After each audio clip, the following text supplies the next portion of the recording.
noite para Ele. Aleluia. Glória a Deus. Glória a Deus, irmão, que você ficou e não foi para o carnaval. Aleluia. Dê um glória a Deus aí. Glória a Deus. Ainda bem que você ficou e não foi para o carnaval. Amém. Queridos, eu vou dar os avisos depois. Eu não vou dar agora não. Vamos ler Mateus, capítulo de número 9. Mateus, capítulo de número 9. Aleluia. Mateus, capítulo de número 9. Versículo de número 35 a 38.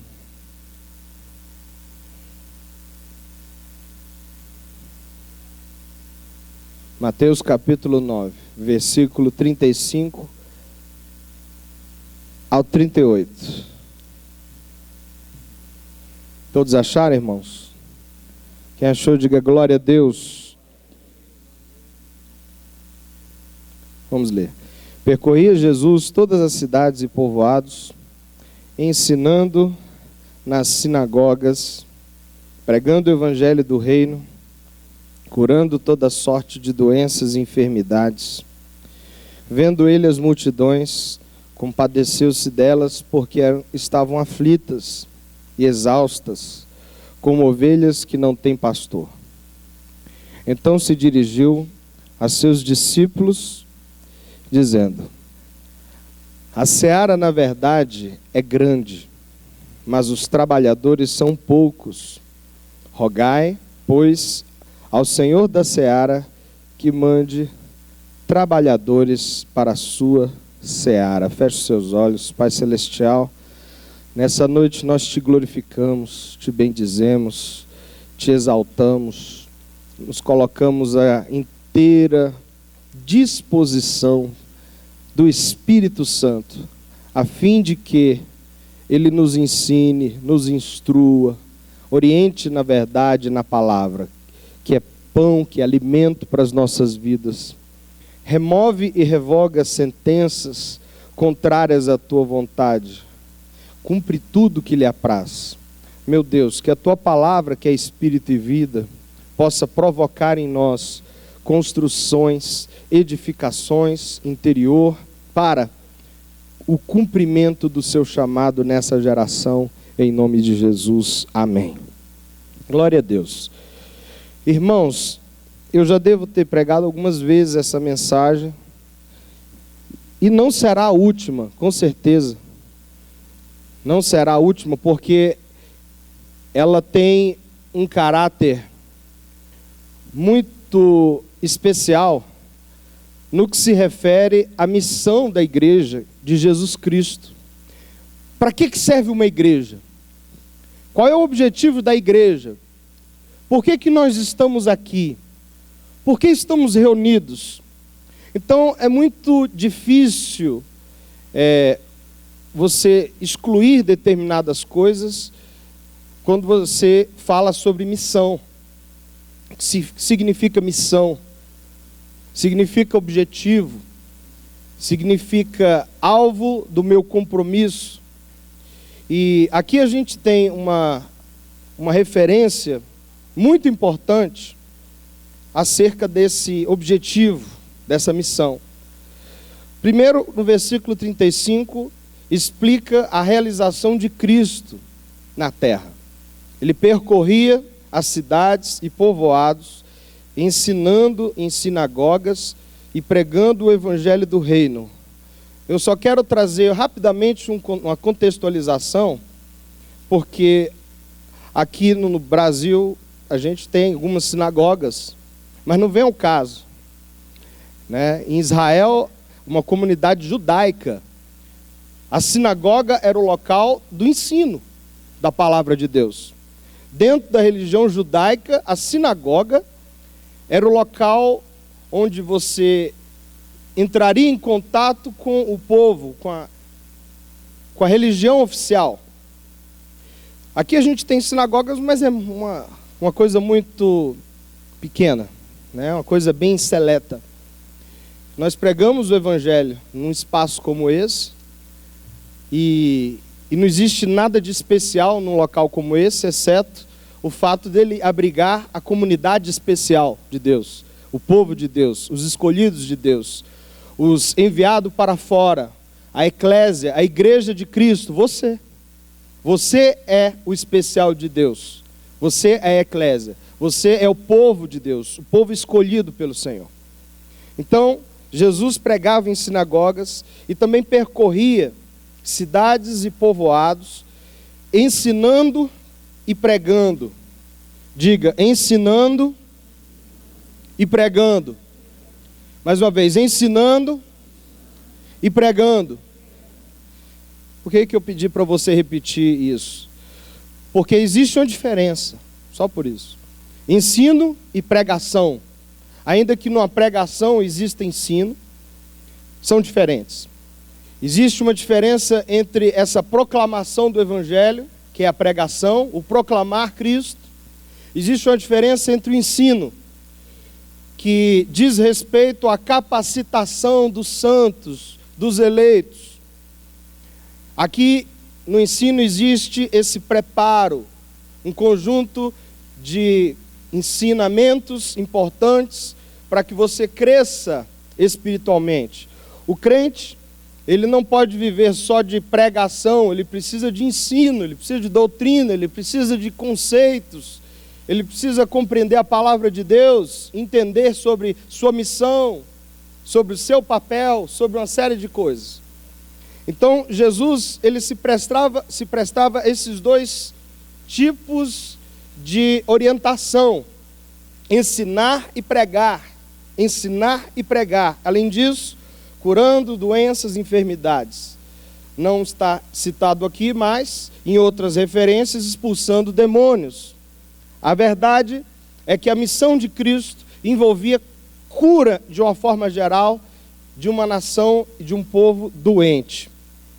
E ao realizar esse trabalho, ao realizar essa missão, pregar, ensinar, curar, expulsar demônios, ele vê uma multidão que estava ali recebendo a palavra de Cristo, recebendo a orientação do Senhor, e ele se compadece dessa multidão. Por que Jesus se compadece dessa multidão? Porque eram doentes, porque não estavam ouvindo a mensagem de Jesus. Por quê? Ele se compadece porque elas estavam aflitas e exaustas, como ovelhas que não têm pastor. Esse é o ponto-chave da ministração. Porque supor que o simples fato de você estar aqui nessa noite, ouvindo a palavra de Deus, indo a algum lugar, recebendo alguma coisa da parte do Senhor, é totalmente suficiente para a sua vida, para a sua família e para o seu estado de cura. É engano. É a gente tentar esconder um problema, é tentar encobrir uma situação, é tentar arrastar uma condição e não ir direto ao assunto, ao foco. O que eu estou querendo dizer aqui, queridos, é que o trabalho do Evangelho, ele é um pouco mais profundo do que o simples proclamar a mensagem de Cristo num domingo à noite. A obra de Jesus é muito maior do que o simples proclamar o Evangelho num domingo à noite.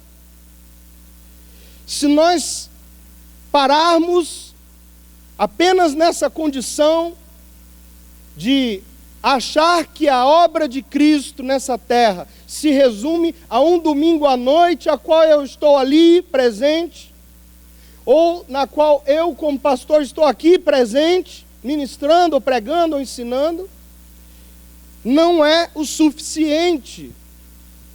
Não é o que realmente Cristo deseja. Não é o que realmente Jesus nos orientou e ensinou. Não é tudo que eu tenho que fazer em Cristo. Porque se fosse, Jesus não sairia de um culto com a multidão de pessoas satisfeito. Ele saiu compadecido. Talvez alguns de nós pastores, pregadores, ficaria extremamente satisfeito ao ver uma igreja lotada, um templo lotado, um estádio, uma multidão, aquela galera toda ali louvando, glorificando. Talvez muitos de nós dissessem: uau, glória a Deus, que maravilha, essa multidão toda aqui ouvindo, que bênção, que coisa maravilhosa. Ia para casa, ficaria satisfeito, sorridente, alegre, feliz. Domingo que vem tem mais. Jesus não saiu satisfeito com as multidões. Ele saiu compadecido delas. Jesus era alguém que conseguia enxergar além da multidão. Ele conseguia enxergar o indivíduo. Ele conseguia enxergar a pessoa que estava inserida naquela multidão. Deus se importa com o indivíduo, com a pessoa. E não é o fato dela estar aqui que ela está absolutamente suprida, plena, abençoada totalmente, que não tenha situações para resolver, que não tenha pontos para serem trabalhados. Não é o fato dela estar aqui que ela vai ser totalmente suprida, curada, restaurada. Ainda que nós, na maioria dos evangélicos, gostaria de acreditar que isso é suficiente. A maioria de nós gostaria. E eu confesso, até eu gostaria que fosse assim. Venha no domingo e tudo está resolvido. Venha no próximo e tudo estará resolvido também. E continue vindo e não pare de vir, porque é o suficiente. Mas a palavra mostra que não, a Bíblia mostra que não, Jesus mostra que não. E olha que quem predizia esse culto aqui, presidia, era o Senhor Jesus. Jesus é que estava à frente disso, não era o Gustavo, era Cristo. E Ele próprio disse: não é suficiente. Estar somente pregando às multidões não é suficiente. Entenda isso, porque eu entendo e sei que não é suficiente. Jesus se compadece e descobre que a razão daquele problema era na falta de orientação.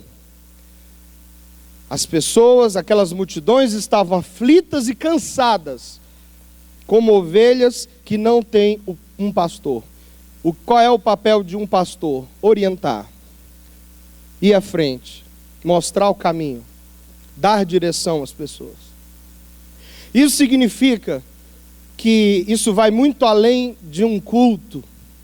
Isso é muito além de um simples domingo à noite. Isso vai muito além disso. E a maioria dos crentes hoje está sozinho. A maioria das pessoas vive só, passa luta só, anda só. E ovelha não foi feita para andar sozinha, foi feita para andar em rebanho, irmãos. Nós somos irmãos. Olhe para o lado e diga para o seu irmão: nós precisamos andar juntos. Precisamos andar juntos. Porque a ovelha só fica aflita e exausta, porque não tem direcionamento, não tem proteção, não tem uma cobertura. Cobertura é proteção espiritual. Então, Jesus, no versículo 37, diz, ele se dirige aos discípulos e fala: a seara, na verdade, é grande, mas os trabalhadores são poucos. Aqui, problema número 2. Problema número 1. O culto não é suficiente. Esse é o problema número 1. Multidões reunidas não resolve o problema. porque elas ficam aflitas quando não tem direcionamento, orientação. Problema número 2, a seara é grande, mas os trabalhadores são poucos. Jesus já sabia que os trabalhadores eram poucos. Diga, os trabalhadores são poucos. Esse é um problema. É um problema que Jesus passou. Eu, como pastor, quando eu vejo esse texto, eu até sorri um pouquinho. Falei assim, poxa, Jesus passou por isso, né? Jesus passou, então eu não posso reclamar nada. Não posso reclamar. Se até Jesus passou por esse problema de poucos trabalhadores, então eu não preciso reclamar, porque isso é uma realidade. Poucos são os trabalhadores. Poucos são aqueles que estão dispostos a trabalhar na seara de Deus. Poucos. Esse é um problema. É o segundo problema. Poucos trabalhadores.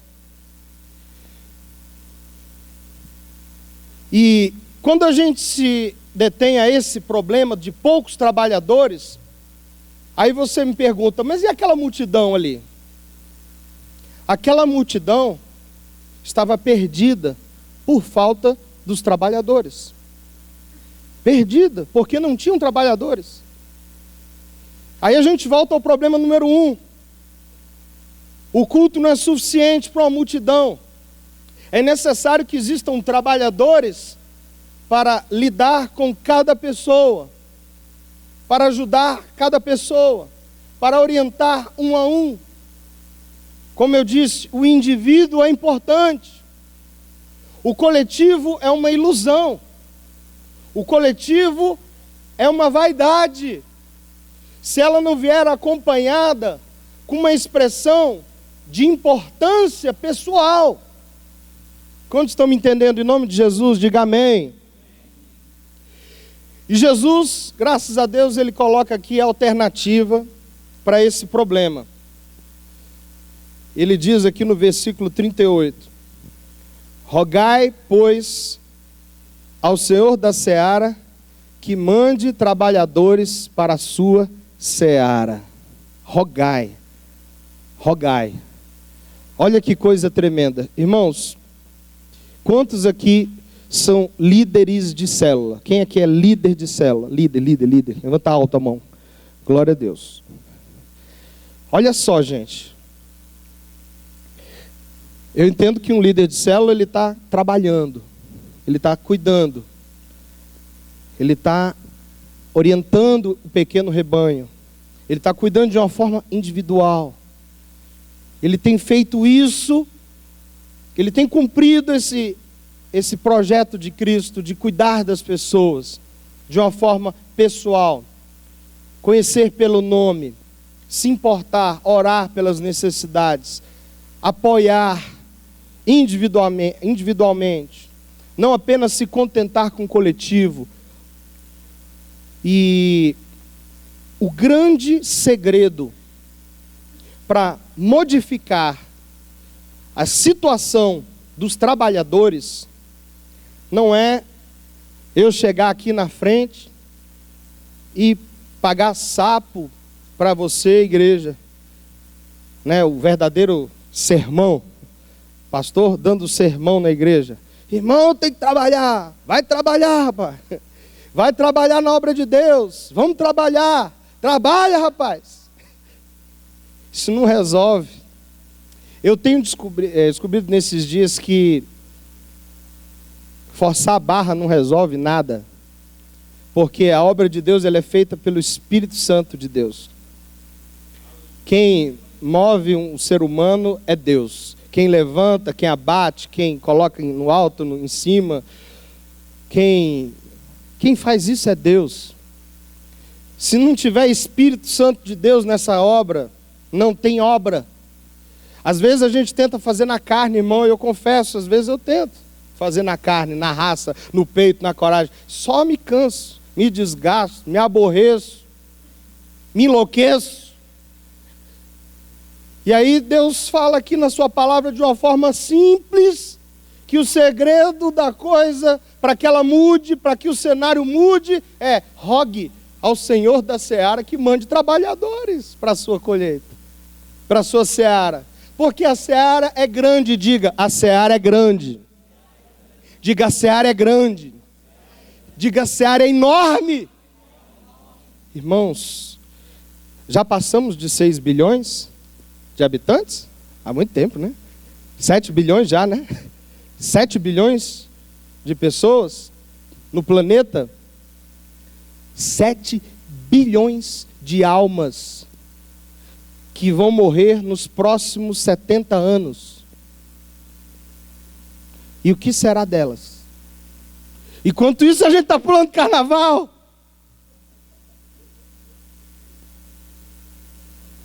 A gente aproveita a vida e sorri. Aproveita o feriadão para dar uma curtida. Enquanto isso, Jesus está se compadecendo de uma multidão aflita, perdida e exausta. Tinha carnaval para Cristo aqui não, irmãos. Irmãos, vou dizer um negócio. Não é errado você passear, você ter seus momentos com família. Não, é certo. O errado é você viver a vida inteira no carnaval. O errado é você achar que a vida é isso, é folia. Acho que pior do que o carnaval é uma vida de folia cristã. É uma vida de folia. É não compreender o seu chamado como trabalhador do reino. É compreender o anseio do Pai em ver uma multidão aflita e não entender que Ele deseja fazer trabalhadores. Só que a produção de trabalhadores, ela vem de Deus, do Pai. Rogai ao Senhor da seara que envie trabalhadores para a sua seara. O que significa isso? É que no meio daquela multidão que estava ali aflita, com clamor, com intercessão, com oração, iriam surgir muitos trabalhadores ali, no meio daquela multidão, para cuidar bem delas, para cuidar de suas necessidades, para se tornarem intercessores, servos uns dos outros, para cumprir o chamado da igreja, que é servir uns aos outros, amar uns aos outros. Esse é o chamado nosso. É durante a vida compreender esse projeto, esse propósito. Mas tudo começa com a oração. Uma oração que não é apenas um pedido simplório, pequeno, frágil. Aqui Jesus diz, rogai. Irmãos, tradução aí, interpretação de texto. O que significa rogai? O que é rogar? O que significa rogar? Irmãos, dicionários aí. Como? Implorar. Olha aí, que mais? Clamar com quem?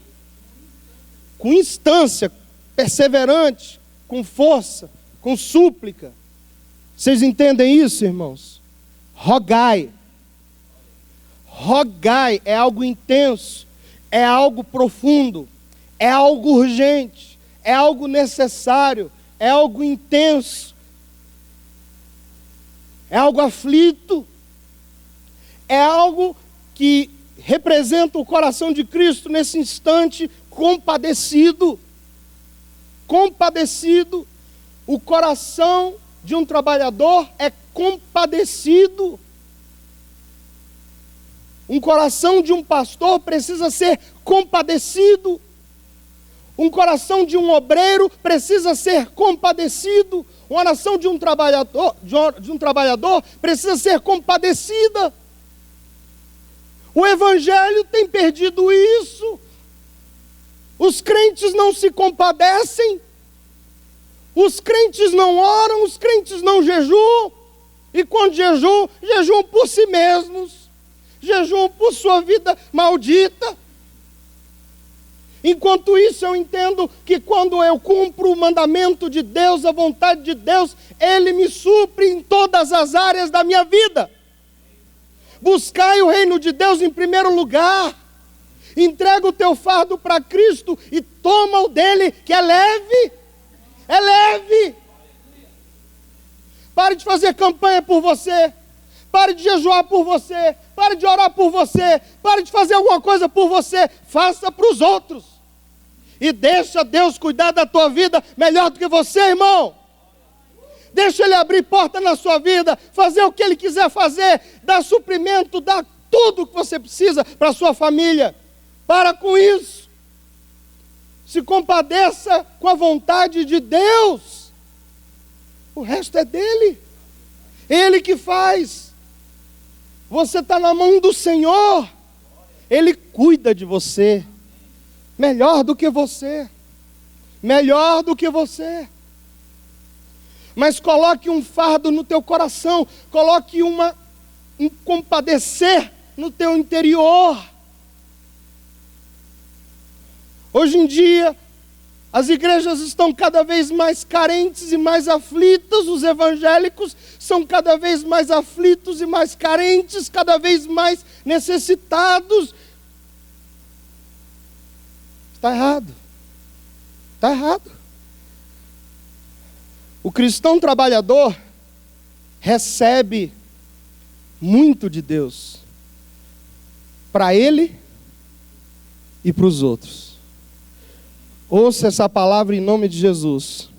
O cristão trabalhador entra na condição de ser recebedor de Deus. Ele recebe para si, ele recebe para os outros. A palavra de Deus diz que Deus dá pão para o alimento e semente ao que semeia. Isso significa que quando Deus age na vida de um homem, Ele dá para ele e dá para os outros. Quantos estão me entendendo isso? Em nome de Jesus. Diga, Deus dá para mim e Deus dá para os outros. Quantos querem receber para você e para os outros? Diga, eu quero receber em nome de Jesus. Agora, para que você quer receber para os outros? Se você não é um trabalhador. Aí é que mora o perigo e o problema. Aí é que entra mamon. É aí que entra a vaidade. É aí que entra a perdição. É quando o cara acumula um monte de coisa, bens. Fica cheio, 10 carros, 10 empresas. Jesus me deu, aleluia, glória a Deus. E ele enche com aquele monte de coisa. Para que ele precisa disso, irmão? Quando ele morrer, ele vai levar o quê? Hã?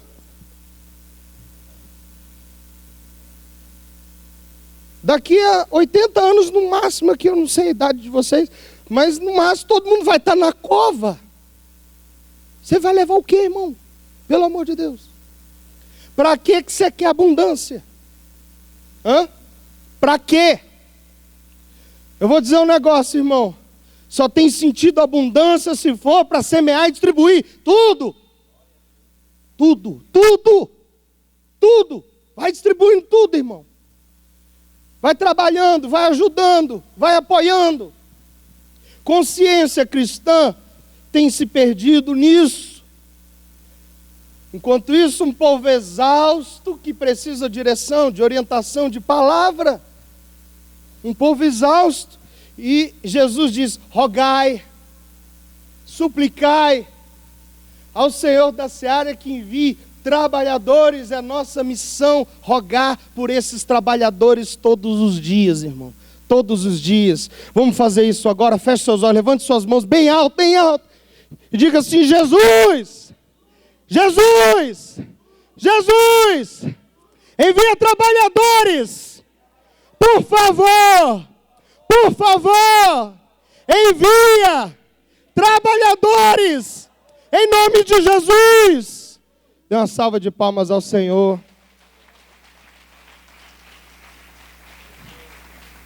Envia trabalhadores. Começa assim, irmão. Será que você pode fazer isso uma vez por dia? Demorou? Matou você? Tirou seu tempo? Separou seus afazeres? Mudou alguma coisa na sua história? Certamente não. Mas alguma coisa vai acontecer aqui dentro. Deus vai colocando o seu coração em você. Deus vai começando a deixar com que você compreenda o que é. Sabe, outro dia eu estava ouvindo uma pregação. Na verdade eu já ouvi várias vezes essa pregação. Até estava conversando com o pastor Ionaldo. E um pregador que ele fala o seguinte, uma coisa interessante. A maioria das pessoas, acho que todas as pessoas querem ir para o céu. Não é verdade? Quem quer ir para o céu aí? Diga, eu quero. Quem quer ir para o inferno? Diga, aleluia. Ninguém quer ir para o inferno. A maioria dos evangélicos quer ir para o céu, não quer ir para o inferno. A maioria. Só tem um problema, irmãos. O diabo quer ir para o céu. Só que ele não quer se dobrar para Jesus como Senhor. Ele quer ir para o céu também. Ele só não quer se ajoelhar e dizer, Jesus é o Senhor. Só isso que ele não quer. Ele quer ir para o céu também. Como a maioria de nós quer ir para o céu também. Mas só não quer se ajoelhar e dizer, Senhor, Tu és Senhor, eu estou aqui para obedecer. Então, irmãos, eu vou dizer um negócio aqui para você, muito importante. Jesus transforma o homem. Jesus transforma o homem. Jesus muda as nossas motivações. Jesus muda o nosso coração. Jesus muda o nosso caráter. Se Jesus não muda o nosso caráter, aí o bicho pega. Porque, meu irmão, vou dizer um negócio. Digamos que aqui, esse salão, imagina que esse salão aqui seja um campo com muitas cobras nesse campo. Digamos que no canto, vou escolher um canto, né? Aqui na frente. Digamos que nesse canto aqui a gente toque fogo. Pá! É um campo, mato, matagal, cobra pra dedéu aqui nesse canto todo. Toca fogo aqui, irmão. O que vai acontecer com essas cobras, irmão? Vai sair o quê? Cobra voando, né? Cobra vai sair voado. As cobras vão correr tudo para lá, irmão. Digamos que o céu fique lá.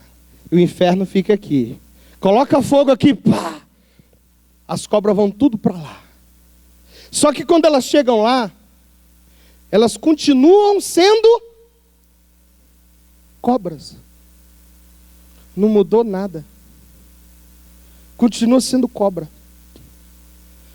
É isso que a igreja evangélica tem produzido. Um monte de cobra saindo voado do inferno. O evangelho transforma a lagarta em borboleta. Ela muda a natureza totalmente dela. O evangelho precisa mudar o teu caráter. Precisa mudar a tua disposição mental. O teu desejo para Deus. Isso é evangelho. O resto é papo furado. Cobrinhas correndo do fogo. Cobrinhas correndo do fogo. Não muda, não se arrepende, não confessa seus pecados, não sente peso, não sente dor, não sente o compromisso de salvar vidas, de fazer algo pelas pessoas. Irmãos, pelo amor de Deus, não fique chateado com essa mensagem, mas é a verdade, é a pura verdade. Se você chegar lá no céu como cobra, você não entra. A obra de Cristo te muda, modifica, transforma, renova a tua mente. E você quer obedecer a Cristo. Tem gente que diz, eu não sou crente porque não pode fazer isso, não pode fazer aquilo, não pode fazer aquilo. O outro crente é tudo lelé da cuca. É óbvio que cobra não vai pensar de outra forma. Mas a borboleta voa. Ninguém é obrigado a fazer nada, irmão. O Espírito Santo te impele. O Espírito de Deus te transforma. O Espírito Santo te contrista. Meu irmão, quando eu peco, eu fico triste, eu fico pesado, eu fico chateado, eu fico nervoso. Você sente isso também? Você fica preocupado. A Bíblia diz: você não é escravo do pecado, mas se porventura pecar, tem um advogado. Quem não sente peso pelo pecado, cuidado com a serpente que vive em você. Se você peca e não sente nada, fica tudo bem. Ainda vem para o culto e louva, adora, glorifica da paz do Senhor. Diz, irmão, está tudo bem, está tudo bem. Está tudo bem. É o fogo. Fuga. O evangelho muda. E eu estou falando disso para mostrar que existe um coração de ovelha de Cristo. E esse coração de ovelha de Cristo nos faz compadecer das pessoas, nos faz querer amar as pessoas, nos faz querer viver para Deus, viver para Cristo enquanto somos vivos aqui na terra. Não tem outra alternativa. Sabemos que somos escravos de Cristo, que somos servos dele e que a nossa vida não tem valor, não tem sentido, porque tudo é vaidade. É tudo vaidade, irmão. Tudo é vaidade. Tudo é vaidade. Mas esse clamor por trabalhadores, você já fez uma campanha por trabalhadores na sua vida? Já fez um jejum por trabalhadores? Já pagou o preço por isso? Já pôs a mão na consciência e perguntou a si mesmo: será que eu estou trabalhando? Será que o meu coração está no trabalho de Cristo ou não? Eu não estou dizendo isso para desanimar ninguém. Eu estou dizendo isso para acordar. Ou você acha que eu sou diferente de você? Ou você acha que em um determinado momento a vaidade não começa a falar também? Ou você não acha que em determinadas condições é mais fácil descansar, relaxar, curtir? Isso é bom, isso é gostoso. Mas confrontados pela palavra de Deus, isso é um outro ponto interessante. A maioria de nós, evangélicos, olhamos para os outros evangélicos e tentamos seguir aquilo que os outros evangélicos fazem, falam e são. Isso é um problema. Isso é um problema. Porque o nosso modelo é Bíblia, é a palavra de Deus. Se você cair nessa cilada de olhar para os evangélicos e achar que a sua vida está até boazinha, você vai se dar mal. Olhe para a Bíblia e compare a Bíblia com você. Compare a palavra com você. Vamos comparar com o exercício? Vamos fazer um exercício. Percorria Jesus todas as cidades e povoados, ensinando nas sinagogas, pregando o evangelho do reino, curando toda sorte de doenças. Agora pensa, você está pregando para quem? Tem alguém no seu trabalho que você está pregando? Uma pessoa? Meia pessoa? Ou não estou pregando, mas pelo menos estou orando por ela insistentemente. Ufa, glória a Deus. É um começo. Vai orando por ela.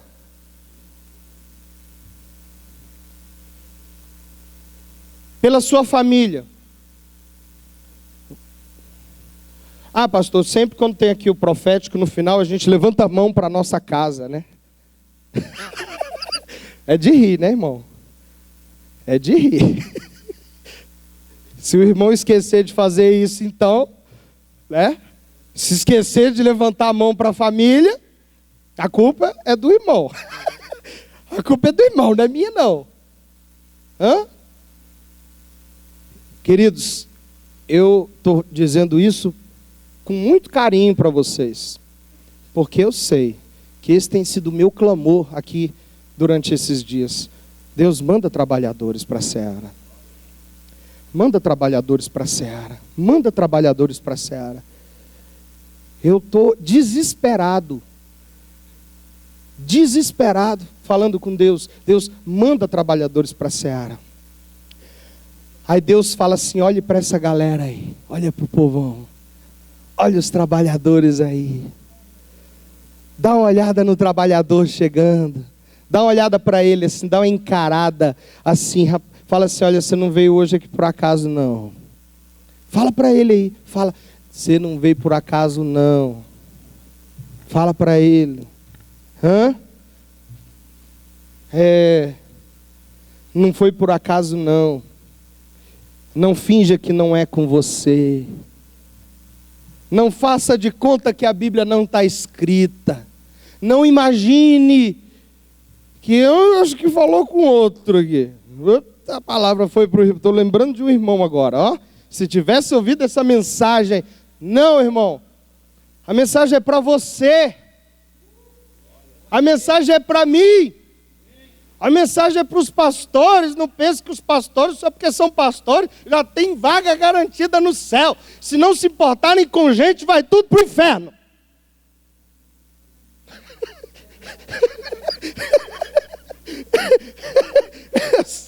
Eu sinto muito. Não tem vaga, não tem patente garantida, não tem cadeira cativa, não tem inscrição social evangélica, clube ou carteirinha de sócio que vai garantir tua salvação. Só entra lá quem ama. E se não ama, é serpente. É cobra fugindo do fogo. Só que elas foram feitas para o fogo. Nascidas para o fogo. Nascidas para o fogo. Irmãos, eu sei que isso é uma mensagem dura e difícil, e que um sermão como esse não é o suficiente. Tem que ter oração, tem que ter jejum, tem que pagar o preço. Olha, eu vou dizer um negócio, em nome de Jesus, não é para me exaltar. Quem acha isso, esquece isso, porque não é. Esses jejuns que eu tenho feito, esses 3 dias, todo mês, só tem um único objetivo: orar por você. Nesses dias eu peguei as fichas dos membros todas, coloquei lá no meu gabinete, ajoelhei em cima das fichas, do seu nome, da sua família. Orei por você, orei pela sua família, eu clamei, eu falei, meu Deus do céu, Jesus, eu vou ser cobrado por cada cabeça que está aqui, cada vida que está aqui. Deus, faz a tua obra. A Bíblia diz que o apóstolo Paulo, ele clamava de joelhos, ele sentia dores de parto, até que Cristo fosse gerado naquela igreja. Já pensou nisso? Cristo ser gerado naquelas pessoas? Meu irmão, quando Cristo for gerado em você, você vai ficar doido, você vai ficar louco, você vai querer visitar todo mundo, você vai querer jejuar, pagar o preço, orar pelas pessoas.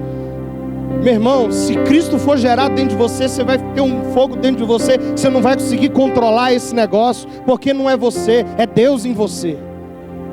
É Deus em você. O meu clamor é que esse Espírito possa tomar conta de você, tomar conta do seu coração, tomar conta da sua vida.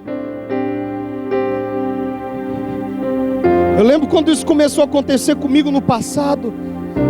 Eu lembro quando eu tinha 3 células numa semana, eu ia para uma célula, eu ia para outra. Em 3 semanas, numa semana eu estava em 3 lugares diferentes, querendo pregar. Uma fomeagem louca. Eu queria aquilo. E eu trabalhava, irmãos, 8 horas de trabalho, mais almoço e mais o tempo de ir para o trabalho e voltar. Ou seja, põe 10 horas nisso. E eu estava firme na semana, nos cultos, recebendo ensino, recebendo alimento. Eu tinha meus grupos, tinha minha célula, tinha minha esposa, tinha meus filhos. E nada disso é desculpa. Vigília, carregava os meninos, ficava pulando no culto com o bebezinho. Eu não tinha problema não. Eu queria Deus.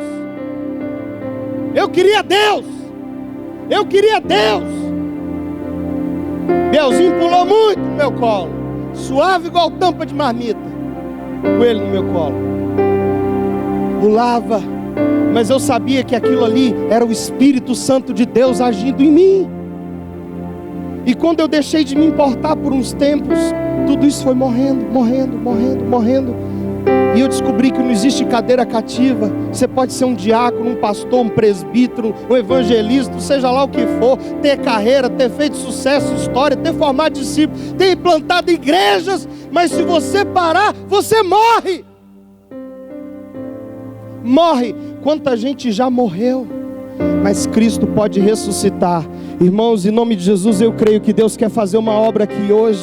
Deus quer enviar trabalhadores para essa seara. Nós seremos culpados por essa geração que está morrendo. Nós seremos julgados por esse povo que carece, que perece. Você será julgado primeiro pela sua casa, pela sua família. Você. Feche seus olhos, curva sua cabeça. Não finja que isso não é com você. Não finja que isso não é palavra de Cristo. Não finja que Jesus não falou isso. Não finja que isso não é verdade. Não finja que isso aqui não é o Evangelho. O Evangelho é isso. O Evangelho é isso. O Evangelho não é o seu carro, não é a sua casa, não é a sua empresa, não são os seus negócios. O Evangelho são vidas, são almas, são pessoas, são gente, são crianças, são adolescentes, são velhos, são pobres. O Evangelho é importar, é se importar, nada mais, apenas isso, somente isso é o Evangelho. Irmãos, a vida é curta, ela passa como um sopro, o tempo está passando, e o que você tem feito? Eu digo, Jesus tem um salário maior para os trabalhadores da última hora. Ele não está preocupado com as horas que passaram, Ele está preocupado com as horas que virão. Deus está dizendo para você: ei, a recompensa é grande para quem é arregimentado. O galardão é celestial, só Ele pode te recompensar. Eu não tenho nada para te dar, irmão. Eu não posso fazer nada por você, mas Jesus pode trazer algo maravilhoso para a sua eternidade. Pastor, como é que eu começo? Primeiro, comece se importando. Esse é o começo. Não vem aqui atrás de mim, pastor, estou com 200 projetos. Não. Comece se importando primeiro. Comece orando. Comece queimando, pegando fogo. Comece assim. É desse jeito. Muito óleo, muito fogo. Depois a máquina vai ser colocada para andar, para girar. Começa com óleo. Não adianta nada você querer trabalhar sem óleo. Não adianta nada você querer fazer alguma coisa sem unção. Não adianta nada você querer por causa do peso. Não adianta você querer fugir do fogo. Você precisa de unção na sua vida. Você precisa de óleo, você precisa de amor, você precisa de coração. Você precisa compreender o chamado de Deus, compreender quem você é em Cristo, Filho de Deus. É isso que tem que acontecer hoje. É o milagre que precisa acontecer na sua vida. É você descobrir que você é o trabalhador. Você é o trabalhador. Você é o trabalhador. O trabalhador que ora. O trabalhador que jejua, que chora. O trabalhador que se importa, que convida, que chama, que insiste, que vai atrás, que visita, que prega, que faz o que Cristo fez. E não tem nada além disso, irmão. É só isso que se precisa fazer. Se importar. Pare de se importar com você. Quanto mais você se importa com você, mais você morre. E quanto mais você morre por Cristo, mais você vive. Eu quero convidar a igreja a se colocar de pé nesse momento.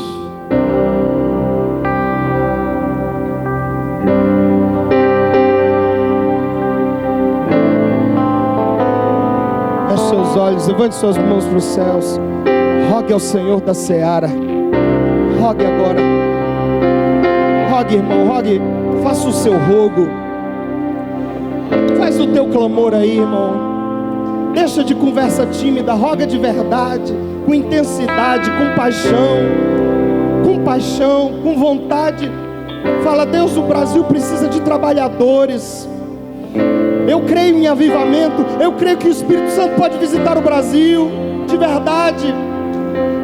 Não é esses avivamentos de show gospel, não, irmão. Eu creio que o Espírito Santo pode comover pessoas do governo. Eu creio que políticos podem se converter de verdade. Eu creio que Deus pode fazer um milagre no seu trabalho e na sua família. Eu creio que pessoas podem entregar suas vidas a Jesus e dizer: agora eu sou santo, agora eu quero Deus. Chega dessa vida. Agora eu quero santidade. Eu quero bem caráter na minha vida. Eu quero mudança completa. E não se conforme com o pecado. Não se conforme com aquilo que é errado. Não se conforme.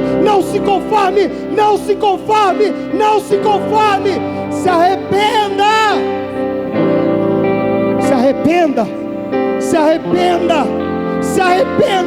arrependa, porque Deus dá graça aos humildes.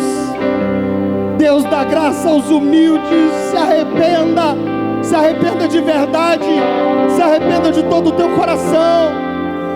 Fale com Deus agora, irmão. Fale você e Ele, fale com Ele acerca disso que foi pregado aqui hoje. Diga para Ele: isso tem a ver comigo. Ei, eu não mandei recado para ninguém específico. Eu mandei recado para todo mundo, inclusive para mim mesmo, porque eu não posso parar. Eu não posso deixar de amar. Eu não posso parar. Eu preciso avançar. Eu tenho que prosseguir nisso. Eu não posso parar. Eu não posso deixar de visitar. Eu não posso deixar de amar. Eu não posso deixar de apoiar. Eu não posso deixar em hipótese alguma, porque a hora que eu deixar disso, acabou para mim. Já era para mim. Acabou para mim. É por isso que eu clamo ao nome do Senhor Jesus nessa noite, ao Espírito Santo, porque eu sei que ninguém forma trabalhadores senão o próprio Deus. Ninguém tem esse poder em si. Ninguém. Mas Deus tem o poder de colocar no coração das pessoas uma semente santa que o leva. E é por isso, meu Deus, que eu rogo ao Senhor da Seara nessa noite e digo: vem sobre nós. Vem sobre nós. Vem, Espírito Santo, sobre nós. Toca os nossos corações agora, Rei. Não nos deixa, Senhor, achar que somos religiosos, evangélicos, crentes, protestantes, cristãos. Não. Eu quero Deus na minha vida. Eu quero Deus. Sei onde vem, sei pra onde vai. Coloca o teu Espírito em nós, Senhor. Sopra em mim. Sopra, Senhor.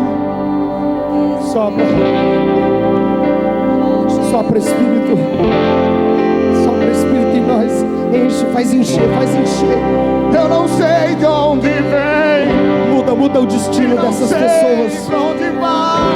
Muda o amanhã. Eu sei que eu quero. Muda o destino, muda a eternidade. Muda hoje, Deus, muda hoje. Muda o caminho. Sopra em mim. Muda o caminho hoje, Deus. Sopra em mim. Nos dá voluntários, Senhor, apaixonados. Nos dá voluntários apaixonados, Senhor. Eu não sei de onde vem. Voluntários que pregam. Não sei pra onde vai. Voluntários que jejuam. Eu sei que eu quero. Voluntários que amam. Voluntários que querem Deus.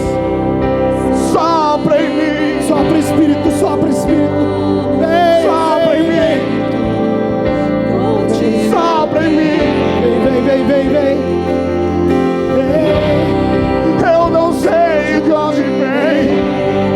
Eu não sei pra onde vai. Eu só sei. Eu quero. Sopra. Sopra em mim. Sopra em mim.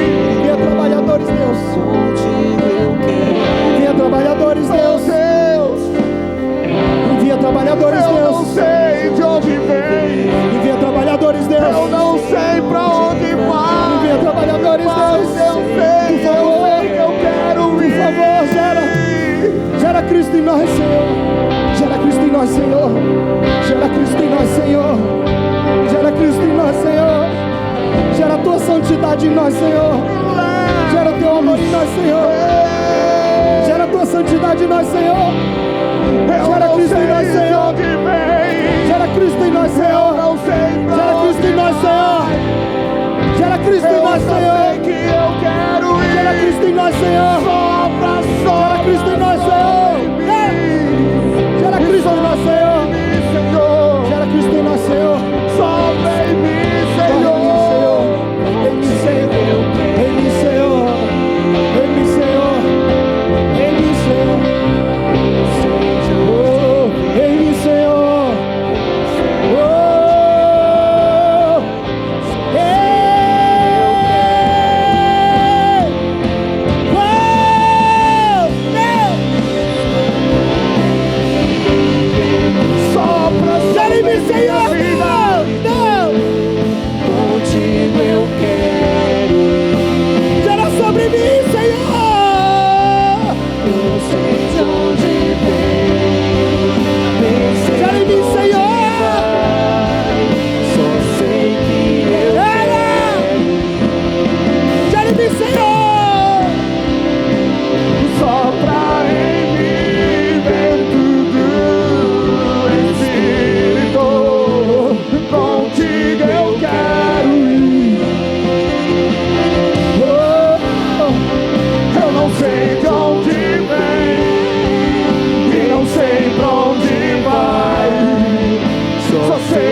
Espírito Santo de Deus,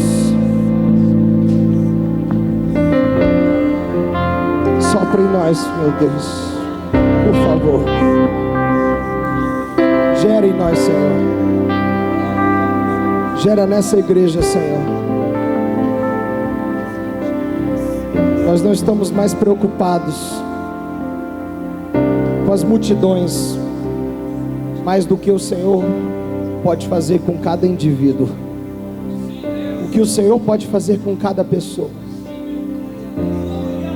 porque o que importa não é o que acontece comigo, mas é o que acontece em mim, é o que acontece dentro de mim. É isso que importa, porque a tua palavra diz que o reino de Deus se manifesta no interior do homem. É no interior do homem. Se queremos o reino de Deus, não podemos fugir como as serpentes fogem do fogo, mas devemos receber o reino de Deus dentro de nós, dentro de nós, dentro de cada um de nós, de uma forma única, especial, maravilhosa, plena. Faz essa obra, Senhor. Faz essa obra em nós, Senhor. Faz essa obra em nós, Senhor. Faz essa obra em nós, Pai. Eu te clamo, eu te rogo, eu te suplico, em nome de Jesus. Levante suas mãos em direção aos elementos da Santa Ceia. Elas representam a aliança que foi estabelecida naquela cruz, corpo e sangue. Nós declaramos, ó Deus, a nossa gratidão. Pedimos, ó Pai, que nos alimente hoje,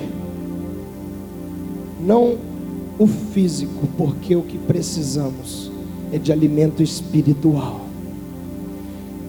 Confirma com esses elementos a tua aliança conosco, e que em nós brote essa renovação hoje, Porque assim é o homem de Deus, se renovando a cada dia, para a glória do teu santo nome. Amém. Você pode tomar o seu assento. Você que